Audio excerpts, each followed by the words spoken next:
Welcome to Couples Therapy in 7 Words. I am your co-host, Judy Alexander, and I'm here with my husband, Dr. Bruce Chalmer. Well, hello, Judy, and hello, listeners. And our topic for today is... How do I know if couples therapy is helping? How indeed. And, you know, we're going to talk about this. This is one of my favorite topics, I have to say, and we'll get into that in a bit. But before we do that, let's do a little promotion of our podcast itself. We would like you to let other folks know about this podcast, and that would mean also subscribing and rating us, you know, with 5-star ratings. We certainly appreciate, and all the kind of things that people do to let other folks know about a podcast. Right. Follow, share, those things. And our podcast website is... CTin7.com. That's the number 7, CT for couples therapy, CTin7.com. And when you go to CTin7.com, first of all, you can get access to all of our wonderful episodes, of which this is number 83, so you've got quite a few to choose from. And you also have access to our wonderful merch. We've got merch. The Couples Therapy in 7-word mugs in the 15-ounce and 11-ounce sizes. On one side, it has the beautiful logo that was designed by my beautiful co-host, and it has the inspiring message, the 7 words themselves on the other side, and the 7 words are... Be kind, don't panic, and have faith. What an inspiring message if you're drinking your morning beverage and you can just be reminded of, you know, how you can approach life in a way that just feels good. And don't forget the T-shirts. And don't forget the T-shirts, yes, where it has the logo on the front and the inspiring message on the back. And you can also purchase the book there. You certainly can. Speaking of the book, and the title of the book is... Reigniting the Spark, Why Stable Relationships Lose Intimacy and How to Get It Back. And that's the book that started this whole podcast because we were... coming out, I wrote a book and came out with it just in time for a pandemic. Yes. So here we are, and we've been having fun with this podcast ever since, and we hope you are too. So let's get into our topic. Right. How do I know if couples therapy is helping? Yes. How do you know that? How do you know that? And I want to back up a little bit, and I want to talk about the question itself. Okay. Because that happens to be pretty much my opening question with folks. Aha. And that's it's funny, I've mentioned this before to folks. I am working on another book, and part of what I'm writing about in that other book is, how do I do this? You know, I'm sort of inviting people under the hood. You know, what am I thinking about when I do all the things I do and they ask the particular questions I ask? And this particular question, how do you know if this is helping? Good question. Yeah, and I think it's the central question to be aware of if you are somebody who is in couples therapy. It's certainly important for the therapist as well. Sure. How do we know if this is helping, you know? And it turns out that's not a simple question. You know, you could say, like, when you go to the doctor, I always like to trot out my gallbladder experience. You know, everybody wants to hear about my gallbladder experience. Yes, they Can do. I show you the scar? Oh, good thing we're not on video, right? Or actually, there's not much scar. It was laparoscopic. Oh, yeah. Yeah, there's very little scar. Anyway.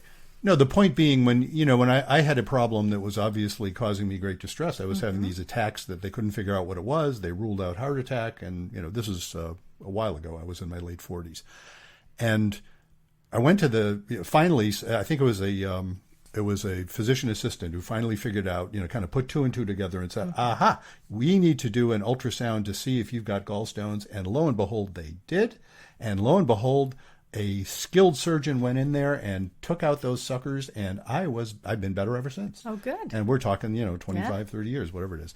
So it's that when you go to somebody where you know what the problem is, and the idea is diagnose the problem, and when it's fixed, and I give 5 stars to the medical professionals who cured my gallbladder problems. But I would bet that therapy is not that simple. Funny you should mention. Yeah, it isn't, and it's interesting because if you think about individual therapy, and there are folks who work on this, right? I mean, insurance companies are always worried about this, and, I could get all cynical about that, but I don't have to. I mean, they have reason to want to say, hey, if we're paying for this, we want it to be effective. So how do we know if it's effective? And anybody who's in therapy wants to have a sense that it's effective.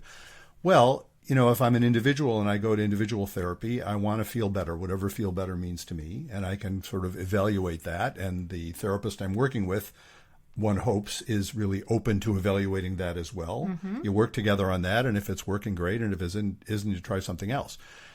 Couples therapy is rather more complex because there's not just one person deciding, is it helping or not? There's the couple and there's a therapist. There's three people involved in that. Right. Now, obviously, the couple's evaluation is the one that counts. And they may not agree on that. So that gets complex.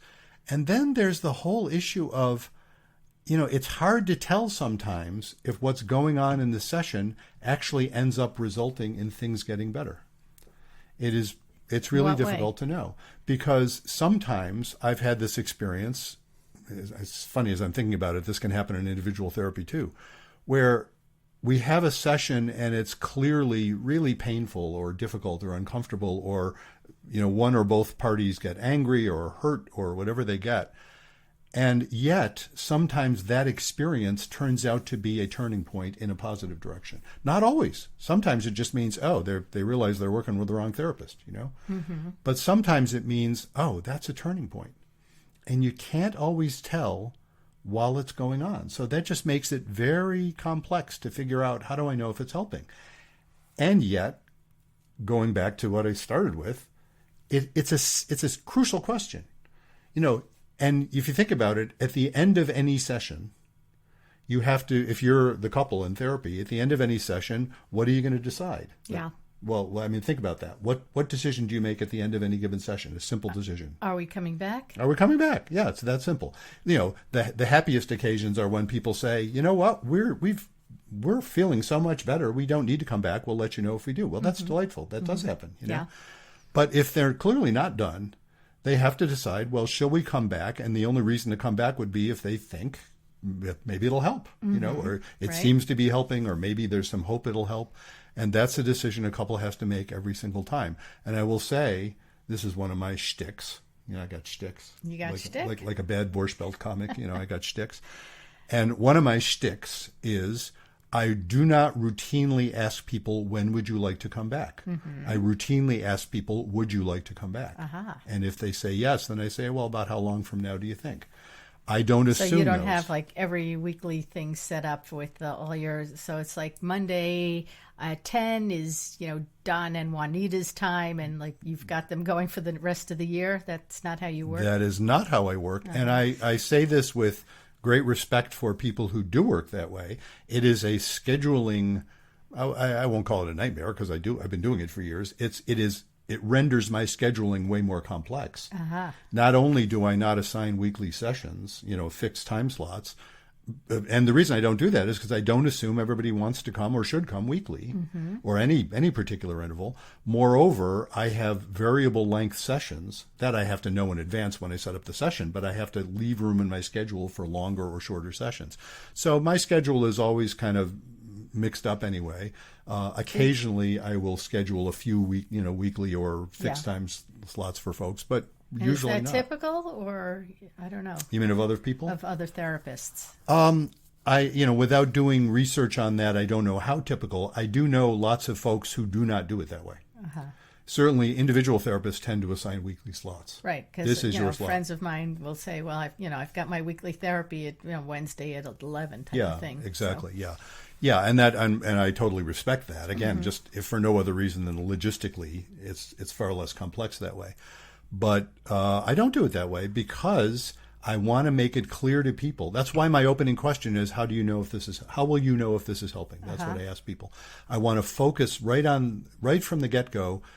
It is your not only right to make that determination, it is your duty to make that determination. You folks couple have to figure out, do you feel like this is helping? And I'm going to help you with that. I'm happy to bat that around with you, but none of us can know absolutely for sure, and yet it's a crucial question. So right from the get-go, that's what we worry about.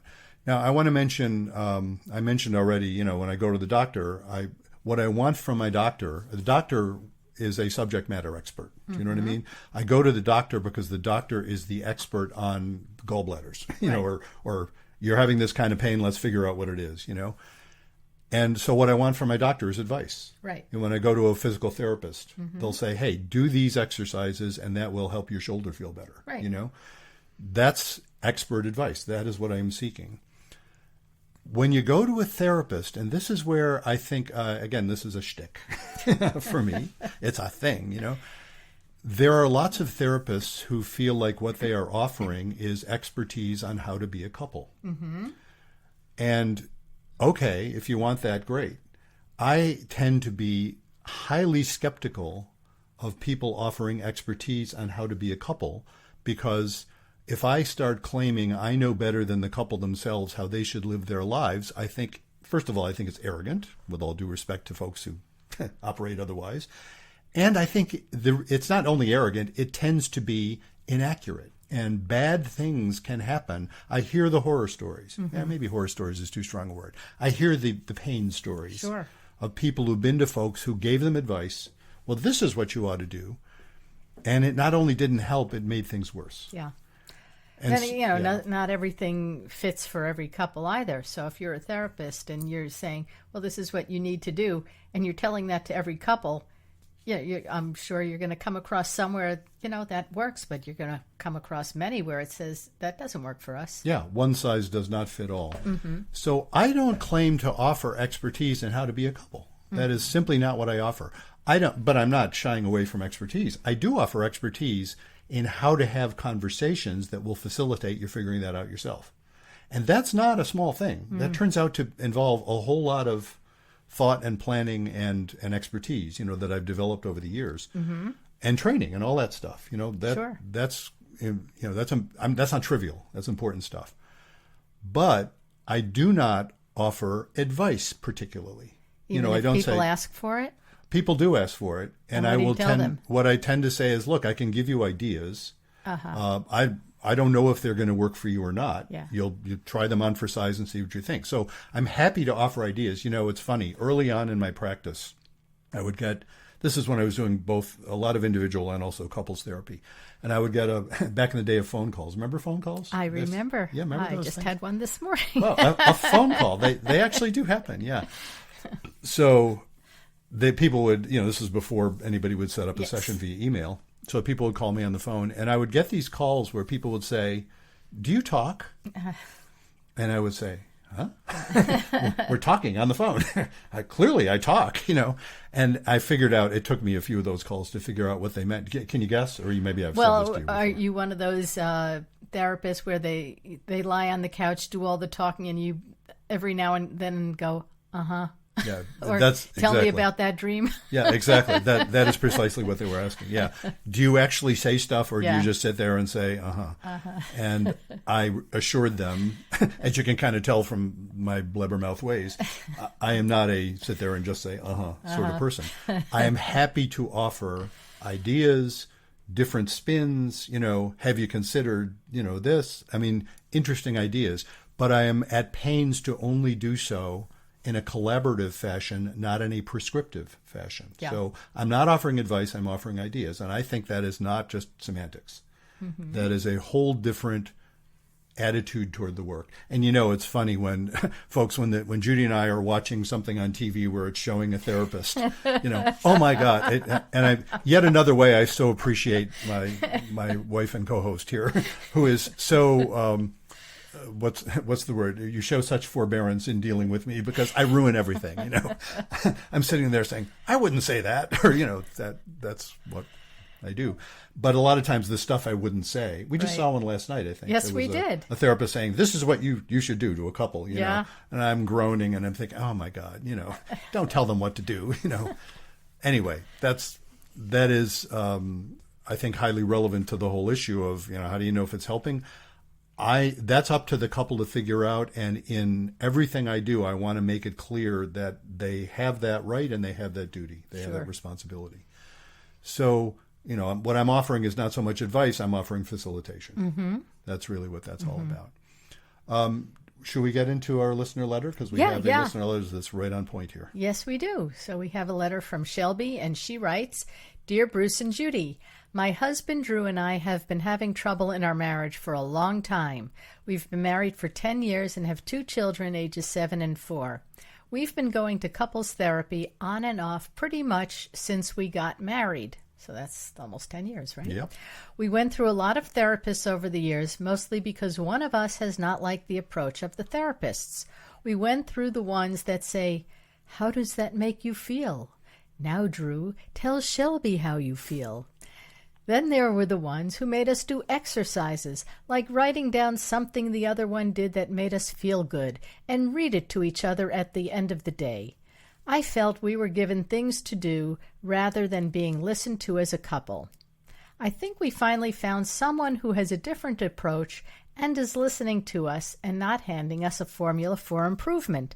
My question is, how will we know if this is working? Thank you. Well, what an interesting question from Shelby. And I guess pretty obviously the names are changed anyway, but apparently this is not a couple who's seeing me, or they wouldn't be asking me that question now. That's right, because they would know that question from the first session. They would, and they would just ask me. No, it's really interesting. Yeah, that it's almost a caricature. How does that make you feel? Now, Drew, tell Shelby how you feel. Well, we saw that also on a TV we show do, and I have to say that we were just talking about this yesterday when Judy and I were taking a walk, and I mentioned I virtually never say to people, how does that make you feel? Mm-hmm. Not because, and look, let me put in a word for these ideas that we're caricaturing. It's not like that's a terrible thought. Mm-hmm. The reason I don't ask people, how does that make you feel, is that the implication of that question is there is such a thing as how something makes you feel. Now, I will note there is a classic objection to this that I hear, and it's not the one I'm talking about. But you know what the classic objection is? That, well, how does that make you feel? And somebody will say, wait a minute. Do you know what the objection is? I do not. The objection is often, nobody can make you feel anything. Oh, come on, baloney. That's not true. It's true and it's not true. You know what I mean? Yes, people can make you feel very small, very hurt, very pain, very shallow. And we can split hairs and say, no, they can't make you feel that way. They can only invite you to feel that way, and you have to accept blah blah blah. No, somebody can be horrible and it can make you feel terrible. Yeah. So it's not that I'm saying no, that's an empty concept. The part that I think is the reason I don't ask that question is, it's not that the implication is somebody can make you do something, because they sort of can. It's because the implication is there's such a thing as how I feel, and it's just one thing. Right. No, that's true. I hadn't thought of it that way. And it isn't just one thing. That's the whole point. How does that make you feel implies, well, this has that effect, and now you feel this way, and now you have to act on that, and that's really important to figure that out, what that is, and talk about that, and then tell the other person how you feel. And I'm thinking, no, that is not how life works. If you're actually alive, as opposed to sitting in a therapy session analyzing yourself to death. Mm-hmm. So rather than my asking, how does that make you feel, I will be asking people to reflect on, gee, what's going on right now? That's a different kind of question. Could you comment on that? That's a different question. It doesn't imply that there's only one feeling. What I'm assuming is, there's a bunch of mixed feelings flying around. And if you're not panicking about that, that can make your life richer to look at that. It's like, oh, isn't that interesting? I'm mad at you, but I also love you, and I wish you wouldn't be that way, and I also understand why you're that way. Boy, isn't that interesting? You can't do that when you're in the middle of a freak out. Right. But in a therapy session, a therapist can invite you into that place of being reflective. It's like, isn't that interesting? Wow, I see. Wow, that really sounds pissed off. And yet there's, it sounds, maybe there's some fear in there too. What do you think? There's a bunch of things going on. And so that sort of question where you say, okay, now we're going to have you say this and you say that, it's deadly. It doesn't feel alive. Yeah. Yes. And again, the bit about, exercises like writing down something the other one did that made us feel good. Uh-huh. The idea of being alert to gratitude is a lovely idea. Mm-hmm. I'm not knocking the idea. When you turn it into a thing, it becomes deadly. Yeah. Nobody wants to live that way. This is my bugaboo about the concept of active listening and I statements. We may have touched on that in another podcast, but I'm happy to give my little rant about that too. Active listening is where, well, here's what I understood you to say, Judy, that it sounds like that when I don't wipe off the sink, it causes, it bothers you, and it causes, am I understanding that correctly? Yeah. And then you say, yeah, you say, well, there's this, you didn't quite get this part. It's okay, I think I understand what that part is. That's not how real people talk. No, it's not. But I'm just thinking that, if you're pissed off at your partner all the time, and to take a moment to think about, if he, let's say in this case, he does something nice for you, to make note of that instead of always finding fault, then maybe that does change your mindset and thinking. Totally. That's what I'm saying. That is a lovely thing to do. Don't turn it into a rule. Yeah. Because then people are focusing on the procedure or the rule, and they're not focusing on the actual experience. So incorporate that experience into the general discussion. But, when people give these prescriptions, and again, you hear I'm giving you sort of I have mixed feelings about it too. It's like, it's not that they're bad ideas. I've talked about that sort of gratitude journal sort of thing. I've talked about with folks a fair amount. I have my favorite story about that. I always remember when I would walk down the street.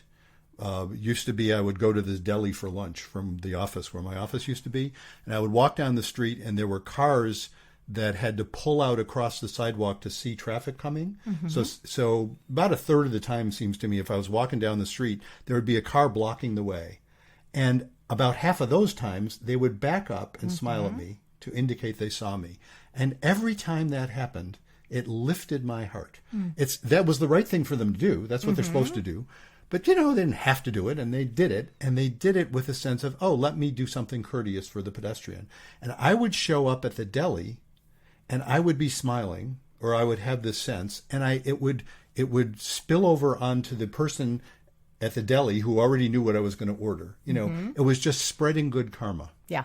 I love that, and for me to notice that on a day that might have been otherwise stressful, to be alert to those possibilities, lovely idea. And especially to be alert to lovely things your partner's doing, lovely idea. Lovely idea.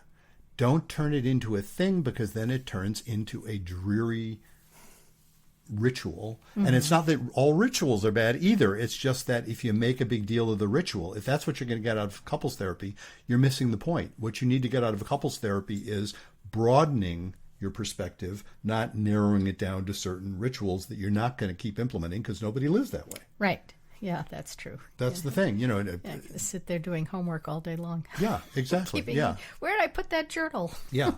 And so, again, even the concept of homework, it's not that it's a terrible idea, but be careful not to turn it into a fetish, because then you're missing the point. Right.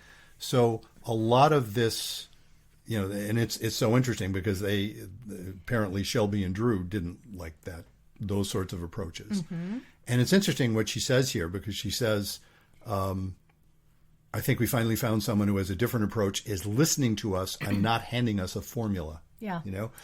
And she wants to know how that is working. And I think that's exactly the point. What you need to know is that you're not just data being fit into somebody's algorithm. You know what I mean?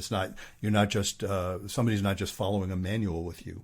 They're actually going with you on your journey. Yeah. And that means the therapist has to be open to ideas they hadn't thought of going in. And that, I think that's what, of course, our 7 words, what is it that you need from couples therapy? I mean, in one word, what you need from couples therapy is, you want to guess? Be kind? No, that's not just 2 words. Okay. Faith. Exactly. Yeah, because if you think about it, that's the key, right? Yes, that is the key. Because be kind, don't panic, and have faith. Well, you have faith, which lets you not panic, which lets you be kind, which then actually strengthens your faith. And the faith I'm referring to, as I've so often said in this podcast, the faith I'm referring to isn't necessarily religious faith per se. It's the faith that this whole project of living is meaningful, that reality's right to be what it is. Mm-hmm. It's a mindset that I've just started using that term fairly recently when I was, bumping into some of the research on mindsets. Uh-huh. Faith is a mindset, and it changes how you interpret things. It changes how you experience things. And if you have a mindset of faith with your partner, even if you see, my partner's pissed off at me, well, my partner's pissed off at me, but our general mindset is, but we know we love each other and things are, we're a team here. So if she or he is pissed off at me, they must have good reason for it. First of all, whether or not I agree with what they're mad at me about, nevertheless, they're not crazy. It's coming from somewhere. I need to be open to that without panic. Sure. I may not like it because I may find out they're saying something about me that I wish they didn't think that, but I need to hear it. And that's what sets a couple up, that sense of that mindset that says, no, this is doable, even if it's painful. That's what sets them up to be able to do the kind of things that John Gottman talks about really make for a couple working out well. The person bringing up the complaint, whatever it is, brings it up with some sense of respect for the other person. Yeah. And the person hearing it clearly shows interest in hearing it, even if it's not terribly comfortable. Mm-hmm. And put those two things together, and that's how couples therapy helps. Couples therapy sets up the circumstances so those kind of intimate conversations can happen. That's what it's all about. So how will they know if it's working? Well, that's it. That they right. have faith.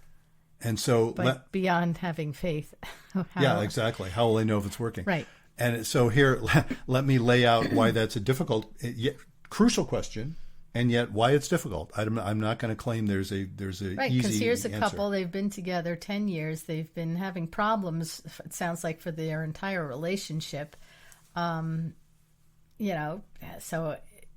they're sticking together, mm-hmm. and they're trying to make it go. So that would say to me they do have faith. Yeah. But beyond the faith part, how will they know that it's working? Yeah.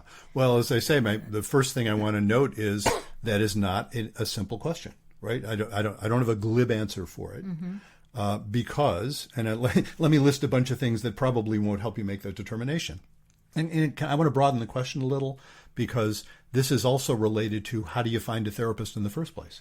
Yeah, that's a good question too. I was thinking about that. Yeah, because they've been searching around for therapists, and mm-hmm. Wouldn't it be nice if you could say, well, really, the best modality for therapy is fill in your favorite, training there, your favorite, buzzwords, mm-hmm. or TLA, which stands for three-letter acronym. That's my favorite acronym, TLA, three-letter acronym, because it is a TLA. Fill in your favorite, buzzword there, and that's the one to go for. Look on the website that lists all the people who are certified in such and such, and they're the ones. That just isn't the case. It just turns out that's not the case. The research on what makes therapy effective. First of all, research on what makes couples therapy effective is almost, in my humble opinion, almost impossible to be meaningful because of what I said earlier. There's no one way of determining if the couples therapy is effective or not. Right, and it sounds to me like they don't want to have a therapist who follows some ideological dogma. That is absolutely the case. So the interesting thing is there's a zillion ways, a zillion different modalities. I mean, literally dozens of different modalities that the American Psychological Association recognizes for doing therapy. And there's no research that says one of them is better. And a lot of people out there may be thinking, no, wait a minute. Isn't cognitive behavioral therapy the gold standard? Mm-hmm. No, folks. Cognitive behavioral therapy was designed to be researchable. And so the questions that get asked to evaluate it fit perfectly into the modality of cognitive behavioral therapy. And so, and again, I'm not being cynical about that. Mm-hmm. And so it is relatively straightforward to show that CBT, as they call it, cognitive behavioral therapy, is effective for this, that, and the other thing, right? And because it's designed to be researchable. But there's lots of other modalities that seem to help people too. And when you just ask people a more general question, did it help? First of all, the majority of people say yes. That's not everybody, but a majority of people say yes. And the only factor they've come up with that seems to be pretty consistent is, did the therapist, I mean, they call it, I'm spacing out on the word, but what kind of connection did you have with your therapist? Engagement, I think, engagement with your therapist. And that's exactly what that is not so clear. As an old statistician, I'm thinking it's kind of circular, because how do I know if I'm engaged with my therapist? Well, it seems like it's helping. I Right. like it. I like the therapist. It's the feeling that your therapist really cares about you, as opposed to the feeling like you're just being, shoved into the algorithm. So that doesn't tell you, should you be doing psychodynamics, should you be doing CBT, should you be doing, solution focus, should be doing, and I could go on and on listing dozens of different modalities. So that doesn't help you. What website to go to doesn't help Sure. you. Doesn't help you which profession. A lot of times people will, and look, I think unfairly benefited from this because I have a PhD. I don't think my qualification and or expertise and or competence is any different for the fact that I have a PhD and many of my very competent colleagues have master's degrees. I don't think that predicts anything, frankly.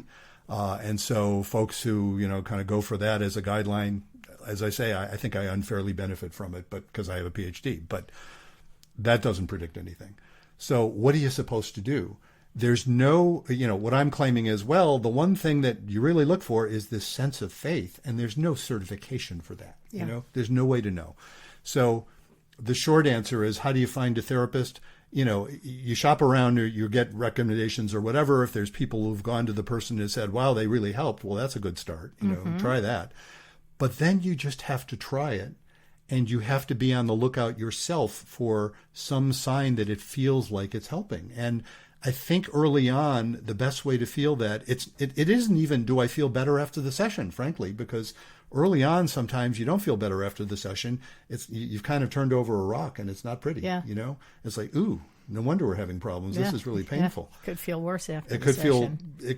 it could feel scarier after Yeah. a session. That's a better word. Yeah, but it's interesting because that is a kind of worse. But Yeah. what I look for is, but did it feel alive? Do you feel like, I wish we weren't getting to this stuff, but it's the right stuff. It's that kind of thing. Does it feel alive? Do you feel like and indeed, do you feel like the therapist is really listening to you as opposed to fitting you into a box? Right. But we all have our favorite ways of thinking. To be a therapist, you have to be guided by some kinds of theory, or you're just winging it tends not to work very well.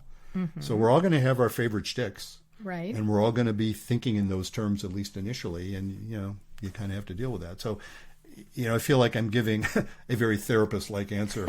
It's almost like you ask the question, how will we know if it's working? And the therapist might say, well, how do you know if it's working? It's like, oh, great, thanks a ton. But it isn't simple. It isn't simple, and yet it's crucial. Yeah. And look, in that respect, I can't resist pointing out, to say, that question is really crucial, and yet it's not simple. Yeah, that's the same question as, how do I live my life? That's the same question as, is this marriage or is this couple working out? That's not usually a simple yes/no question. Occasionally it is. My go see my therapy or my video, or we did a podcast on this a long time ago about how do I know when to call it quits. Sometimes it's simple. It's painful, but it's simple. It's like, oh my God, you want to have kids and I totally don't, and we love each other, but that ain't going to work. It's going to, unless one of us changes our mind, that's not going to work. Sometimes they're simple deal breakers. Usually not. Usually it's like, well, this is painful, but I love you. What are we going to do here? That is kind of the same issue. It's like, well, you're going to have to find ways of making that decision, but it is multifactorial, as back in my old statistical days might say.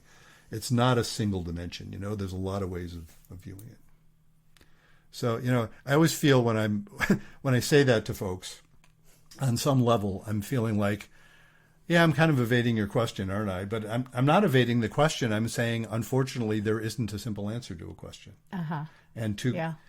And part of the problem with ideologically based therapies or ideologically based anything, ideologically based politics, it offers simple answers to things that aren't simple, and that can do an awful lot of damage. And so you kind of have to proceed with courage, with faith, right? You have to proceed with faith. Exactly. And that will let you have the courage you need to make what may be hard decisions. Anyway, I hope that helps, Shelley. I hope that helps. And to our other listeners out there, if you have questions, such as the one Shelby just wrote in, you can write to me and Bruce. You can write Bruce at ctn7.com or Judy at ctn7.com, and we'd love to hear from you. And you can just visit the website, ctn7.com. And when you go there, in addition to access to all of our previous episodes, you'll also have the merch that we mentioned before. Let's not forget about our merch. And you will also have the ability to sign up to be interviewed yourself on this podcast. Those of you who are our longtime listeners know we've interviewed all kinds of fascinating guests. We have a few in the pipeline that are coming because bunches of people have been contacting us wanting to be on the show. And in general, the pretty substantial majority of the folks who have written to us have been, we've looked at it and said, yeah, I'll bet this person would be really cool. And by golly, they turn out that they are. Yeah, we've had some wonderful conversations and interesting guests on the show, and perhaps one of them is you. And so you actually can sign up for a time because there's a link on there to our calendar. We usually record on Fridays, but we can accommodate other times sometimes as well. And let us know. And of course, suggest other folks, too, if you think that you'd like to hear us have a conversation with those folks on our program. And let's put in another word for the book. The book, Reigniting the Spark, Why Stable Relationships Lose Intimacy and How to Get It Back. That is the book that I wrote a couple of years ago, and it is available anywhere books are sold. You can go at any bookstore and they'll order it for you if they don't already have it. You can get it from the Amazon site or Barnes & Noble site, anywhere online. If you like to have it on a Kindle, as an ebook, you can get that from the Amazon site. And one of the more popular modalities of it is the audiobook, which I recorded myself. I'm the narrator. And that's proven to be quite popular. And that is also available at the Amazon site. It's through Audible, which I believe Amazon swallowed up some time ago. So that's where you go for that one as well. I do want to mention, just putting a little plug for the next book that I'm writing. Just stay tuned to this site. That's another thing, by the way. If you want to be on our mailing list, on our email list, drop us a line because we'll let you know about, and we don't spam.